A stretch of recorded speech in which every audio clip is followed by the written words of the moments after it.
স্বাগত বন্ধুরা, উত্তরণ ইউটিউব চ্যানেলে আমার দ্বাদশ শ্রেণীর শিক্ষার্থী বন্ধুদের স্বাগত জানাই।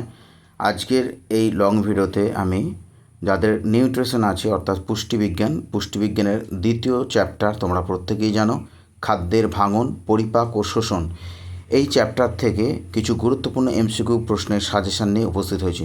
তোমরা শেষ পর্যন্ত ভিডিওটা দেখবে। ভিডিওটা যাতে না লম্বা হয় বা দীর্ঘ হয় তার জন্য আমি চেষ্টা করব, উত্তরগুলো বলে দেবো, ব্যাখ্যা বিশ্লেষণ করব না।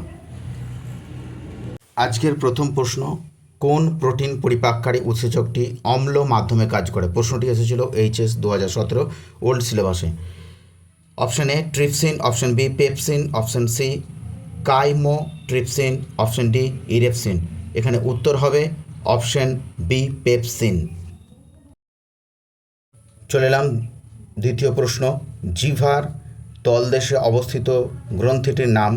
Option A submandibular, option B parotid, option C sublingual, option D মায়োহাইওপিথেলিয়ান।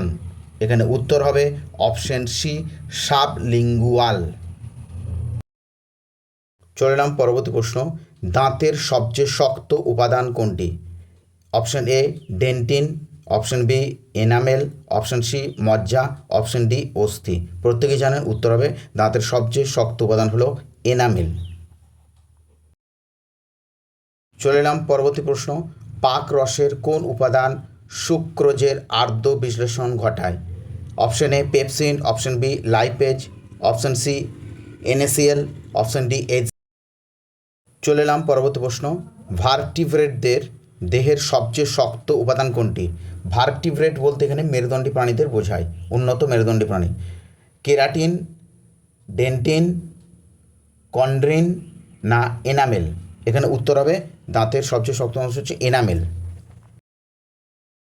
পরবর্তী প্রশ্ন, পৌষ্টিক গ্রন্থির পাচক রসে উপস্থিত ফ্যাট পরিপাককারী উৎসেচকটি হলো লাইফেজ, এন্টারিক লাইফেজ, গ্যাস্ট্রিক লাইফেজ, প্যানক্রিয়াটিক লাইফেজ। পৌষ্টিক পাচক রসে উপস্থিত ফ্যাট পরিপাককারী উৎসেচকটি হলো অপশান সি গ্যাস্ট্রিক লাইফেজ। চলে এলাম পরবর্তী প্রশ্ন, বোলাস বা খাদ্যমণ্ড কোথায় তৈরি হয়? ভিভিআই। প্রত্যেকেই জানেন যে মুখবিবরের মধ্যে আমাদের যে দাঁত, জিহ্বা আছে এবং লালারস, সেখানে আমরা যখন দাঁতের সাহায্যে কোনো খাদ্যবস্তুকে ছিঁড়ে টুকরো টুকরো করি, সেগুলো লালারসের সঙ্গে মিশে গিয়ে নরম খাদ্যবস্তুতে পরিণত হয় এবং সেই খাদ্যবস্তু আস্তে আস্তে আস্তে আস্তে আস্তে জিভের সঙ্গে মুখের মধ্যে লাড়াড়ি করার সময় একটা মণ্ড তৈরি হয়, আর সেই খাদ্যমণ্ডকে আমরা কি বলি? বোলাস। আর এখানে তৈরি হয় কোথায়? সেটা হচ্ছে অপশান বি মুখগহ্বরে। উত্তর হবে মুখগহ্বর। পরবর্তী প্রশ্ন, খাদ্য পেষণে সহায়তাকারী অঙ্গ কোনটি? মুখছিদ্র, জিভ, পাকস্থলী, দাঁত। অর্থাৎ খাদ্য পিষতে কোন অঙ্গটি সাহায্য করে? আপনারা প্রত্যেকেই পারবেন, কমেন্টে জানাবেন। পরবর্তী প্রশ্ন, ভিভিআই পৌষ্টিক নালীর প্রথম অংশ কোনটি? পাকস্থলী, গলবিল, গ্রাসনালী, মুখগহ্বর। প্রথম অংশ, পৌষ্টিক নালীর প্রথম অংশ হচ্ছে অপশান ডি মুখগহ্বর। পিত্তরঞ্জক কি? এইচএস 2019 এসেছে ওল্ড সিলেবাসে। Mucin, bilirubin, lecithin, sodium taurocholate. কোনটি হবে? উত্তর হবে এখানে অপশান বি বিলিভারডিন। পিত্তরঞ্জক হলো অপশান বি বিলিভারডিন।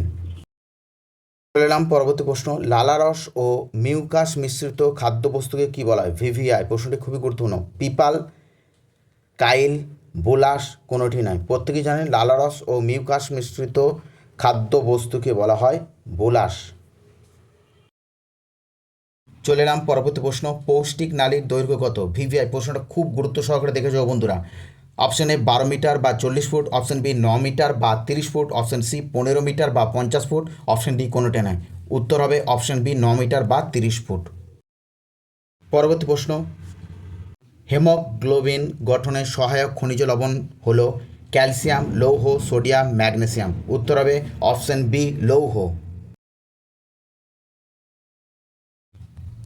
চলে এলাম বন্ধুরা পরবর্তী প্রশ্ন, পৌষ্টিক নালীর অপর নাম কি? ভিভিআই। গুরুত্ব সহকারে দেখে যাও বন্ধুরা।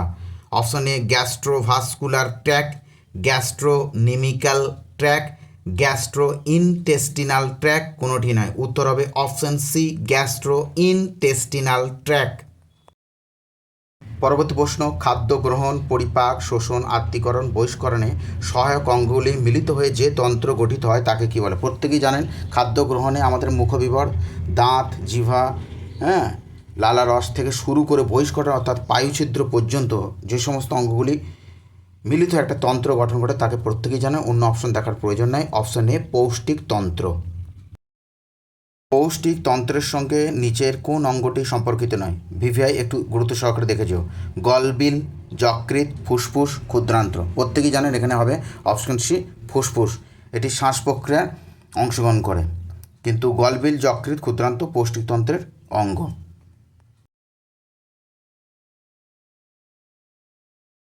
চলে এলাম পরবর্তী প্রশ্ন। ভিভিআই গুরুত্ব সহকারে দেখে যাও বন্ধুরা। মানবদেহে জৈব যৌগ জারিত হয়ে তাপশক্তি ও কার্বন ডাই অক্সাইড উৎপন্ন হয় তা আবিষ্কার করেন কে?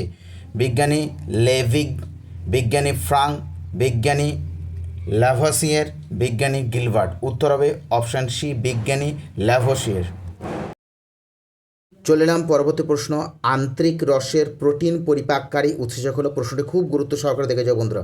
Option A trypsin, option B pepsin, option C lipase, option D erepsin. উত্তর হবে অপশান ডি ইরেপসিন। চলে এলাম পরবর্তী প্রশ্ন, খুব গুরুত্ব সহকারে দেখে যাও বন্ধুরা। প্যারোটিড গ্রন্থি কত শতাংশ লালারস ক্ষরণের জন্য দায়ী?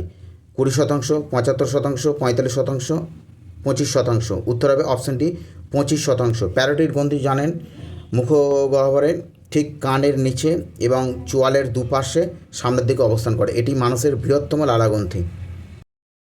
এলাম আজকের শেষ প্রশ্ন। পেপসিনোজেনের সক্রিয়কটি হলো? এটি প্রশ্নটি এসেছে এইচএস 2019-এ। গুরুত্ব সহকারে দেখে যাও বন্ধুরা। Trypsinogen, enterokinase, HCL, pepsin. উত্তর হবে অপশান সি এইচসিএল।